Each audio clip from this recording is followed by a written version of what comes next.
नमस्कार। अखंड भारत हमारे लिए सिर्फ एक शब्द नहीं है, इसमें हमारी श्रद्धा, हमारा भाव और देशभक्ति के प्रति हमारा वो संकल्प है जिसके कारण हर देशभक्त खुद को जीवंत महसूस करता है। हम देश को अपनी माँ कहते हैं, हम इस भूमि को अपनी माँ कहते हैं और जब तक माँ खंडित रहे, जब तक माँ टुकड़ों में रहे तो उसका दर्द हर एक पुत्र अनुभव करता है। हर एक पुत्र उस दर्द को अनुभव करता है जो दर्द खंडित भारत के कारण इस भारतीय समाज को मिला। मगर आज हमें ये सोचने की ज़रूरत है कि ये भारत दोबारा अखंड कैसे होगा। ये अखंड तब होगा जब आप इसके कारणों को, इसकी पृष्ठभूमि को, भारत किन परिस्थितियों में खंडित हुआ उसको बेहतर तरीके से समझेंगे और साथ ही अपने संकल्प को और मजबूत करेंगे। एक बार आंखें बंद करके विश्वास से कहेंगे कि मैं अपने जीवन में जीते जी अखंड भारत देख कर जाऊंगा, तब ही अखंड भारत का निर्माण संभव है। अखंड भारत का सपना कुछ लोगों को असंभव सा लगता है। वो कहते हैं कि ये इम्प्रैक्टिकल है, अखंड भारत दोबारा बना पाना संभव नहीं है। मैं उन लोगों से ये गुजारिश करता हूँ कि एक बार वो इतिहास के पन्ने पलट कर देखें, क्योंकि इतिहास इस बात की गवाही देता है कि कई सारी बातें जो हमें एक समय पे असंभव लगती थीं वो धीरे धीरे संभव हो गई। अगर आप तात्कालिक उदाहरण लेना चाहते हैं तो धारा 370 और राम मंदिर का उदाहरण ले लीजिए। अगर आप इतिहास में और गहरे जाना चाहते हैं तो आप समझिए कि 1905 में जो बगभंग हुआ वो 1911 में दोबारा एक हो गया। लगभग 2000 वर्षों पहले जिस इजराइल को नष्ट कर दिया गया था वो 1948 में दोबारा स्वतंत्र राष्ट्र बना। होली रोमन एम्पायर जिसके डंके दुनिया भर में बज रहे थे, ना तो होली रहा, ना रोमन रहा और ना एम्पायर बच गया। ब्रिटिश उपनिवेशवाद, एक ब्रिटेन जो एक समय पे पूरी आधी दुनिया पे कब्जा करके रखा हुआ था, उस ब्रिटिश साम्राज्य का भी पतन हुआ। देखिए, किसी राष्ट्र की उम्र 50 या 100 साल नहीं होती, राष्ट्र की उम्र हजारों वर्षों की होती है। इसीलिए हम भी आज अगर एक साथ होकर एक संकल्प, एक भावना, एक भाव के साथ आगे बढ़ें तो भारत को दोबारा अखंड बनाना असंभव नहीं है। भारत का पहला और आखिरी विभाजन 1947 में हुआ ऐसा नहीं है। वरिष्ठ पत्रकार देवेंद्र स्वरूप की बातें इस मामले में सटीक बैठती हैं। वो लिखते हैं कि भारत का विभाजन काफ़ी पहले शुरू हो गया था। लगभग 200-250 वर्षों के संघर्ष के बाद इस्लामिक साम्राज्य ने अफगानिस्तान को भारत से छीन लिया। लगभग नेपाल और भूटान जैसे देश अपनी भौगोलिक परिस्थितियों के कारण इन इस्लामिक आक्रांताओं से तो सुरक्षित रहे, लेकिन उन्होंने अपनी संस्कृति की रक्षा के लिए लोकतंत्र का मार्ग चुना और अब वही लोकतंत्र उनकी संस्कृति पर हावी हो रहा है, संस्कृति का विनाश कर रहा है।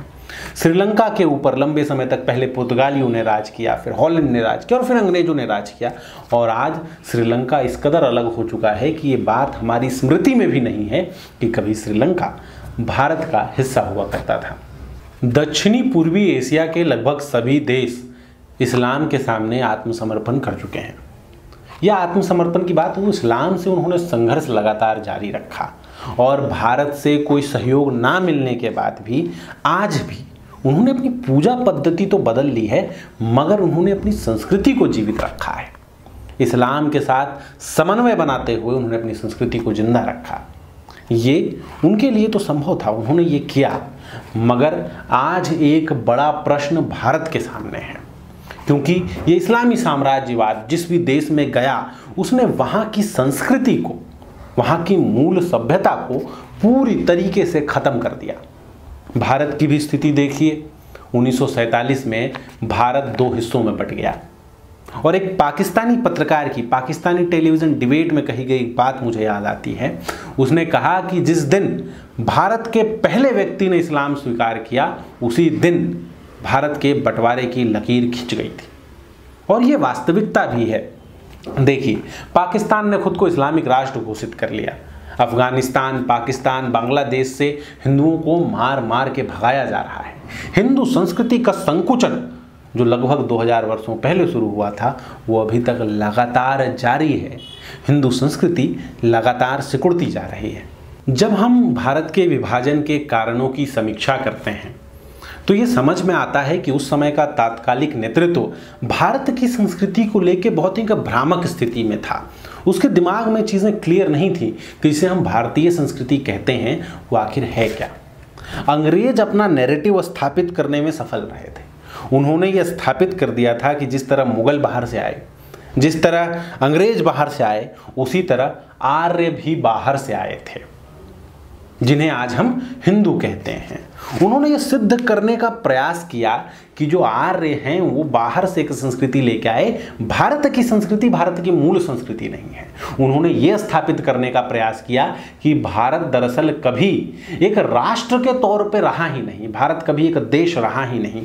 सुरेंद्रनाथ बनर्जी की किताब नेशन मेकिंग भी इस बात की पुष्टि करती है, इस मानसिकता की पुष्टि करती है। और इस मानसिकता ने क्या किया? इस मानसिकता ने भारत के लोगों और भारत की संस्कृति के बीच में एक विभेद पैदा करने की कोशिश की, इसे तोड़ने का प्रयास किया। आज़ादी के बाद लगातार मुस्लिम तुष्टीकरण के नाम पर भारत की सांस्कृतिक विरासत के साथ समझौता किया गया। बात वंदे मातरम को स्वीकार करने की हो, तिरंगे झंडे में केसरिया रंग को लेकर विवाद हो, गौ हत्या बंद करने की बात हो, या भारत की सांस्कृतिक भाषा संस्कृत हिंदी की सुरक्षा की बात हो, हर जगह पर एक विवाद उत्पन्न करने की कोशिश की गई, एक टकराव की स्थिति उत्पन्न करने की कोशिश की गई। और इसके कारण भारत की जनता ही एक दिग्भ्रमित स्थिति में पड़ी रही। देखिए, वर्षों से हमारे ऊपर आक्रमण होते रहे, आक्रांता हमारे ऊपर चढ़ाई करते रहे, मगर उसके बावजूद हमने लगातार संघर्ष किया। जब भी मौका मिला हमने युद्ध किया, हमने इस भारत को टूटने नहीं दिया। मगर जो काम विदेशी आक्रांता नहीं कर पाए वो काम इसी देश की राजनीतिक नेतृत्व ने कर दिया, जिसके कारण 1947 में इस देश का विभाजन हुआ। अभी तक हमने जो बातें की वो इतिहास की बातें हैं। इतिहास में हमसे बहुत सी गलतियां हुई हैं, मगर आज ये जरूरी हो जाता है कि हम इतिहास का रोना ना रोकर, पुरानी बातों का रोना ना रोकर इस बात पर फोकस करें कि हमें आगे क्या करना है। हमारी युवा पीढ़ी ये संकल्प ले कि हम अखंड भारत के सपने को साकार करके रहेंगे, क्योंकि यही संकल्प हमारी पिछली पीढ़ी ने भी लिया था। तब जाकर आज हम इस विषय पर बात कर रहे हैं। हमें अखंड भारत के इस संकल्प को, इस सपने को जिंदा रखना है। देखिए, एक बात को लेकर आप सुनिश्चित हो जाइए कि भारत का विभाजन अस्थायी विभाजन नहीं है, भारत का टूटना अस्थायी नहीं है। और ये बात मैं नहीं कह रहा हूं, समय समय पर महान विद्वानों ने यही बात की है। मैं कुछ विद्वानों को कोट करता हूं, उनके बारे में बताता हूं आपको। जनरल करियप्पा ने कहा था एक समय पे कि भारत एक बार पुनः संगठित होगा, एक होगा। महर्षि अरविंद के शब्दों में कहें तो उन्होंने कहा था कि हम अस्थायी विभाजन को कभी स्वीकार नहीं कर सकते। महात्मा गांधी के अनुसार दोनों की सांस्कृतिक एकता तथा दोनों में लचीलापन ही दोनों को एक बनाने की ओर आगे बढ़ेगा, एक कदम में आगे बढ़ेगा। प्रसिद्ध लेखक वॉन वॉलबोनबर्ग, नाम गलत बोल रहा हूं तो उसके लिए माफी चाहूंगा, गूगल कर लीजिएगा। प्रसिद्ध लेखक लानोर ने भी कहा था कि भौगोलिक दृष्टि से भारत और पाकिस्तान का विभाजन इतना तर्कहीन है कि आश्चर्य होता है कि यह लंबे समय से कैसे चल सकेगा। देखिए, भारत की अखंडता का आधार भूगोल नहीं है, भारत की अखंडता का आधार संस्कृति है। हमें भारत को भौगोलिक नहीं, सांस्कृतिक रूप से अखंड बनाना है। अब अगर आप मुझसे तारीख पूछें कि भारत कब अखंड होगा तो ये बता पाना तो संभव नहीं है, लेकिन एक बात तय है कि अगर हम और आप ये संकल्प लेकर चलते रहें तो एक दिन भारत अखंड जरूर होगा। और आजकल जो निर्णय आए हैं, ताज़ा निर्णय आ रहे हैं, उनको देखकर तो ऐसा लग भी रहा है कि असंभव चीज़ों के संभव होने का दौर शुरू हो गया है। मगर उसके लिए हमारी और आपकी जिम्मेदारी बनती है। हमारी और आपकी जिम्मेदारी बनती है कि हम अपने स्तर पर सक्रिय रहें। हमारी जिम्मेदारी बनती है कि हम अपने आसपास के लोगों को अखंड भारत का ये सपना याद दिलाते रहें। हम अपने आने वाली पीढ़ियों को अपना पुराना गौरव याद दिलाते रहें और हम अपने मन में इस संकल्प को मजबूती के साथ रखें कि हम अखंड भारत के निर्माण के लिए जो आवश्यक बन पड़ेगा वो करेंगे। हमारे आसपास जो भी सज्जन शक्ति है उसको संगठित करें और उसकी ऊर्जा को एक सही दिशा दें, उसकी ऊर्जा को उस रास्ते पर लेकर आएं जिस रास्ते की मंजिल अखंड भारत है। जय श्री राम।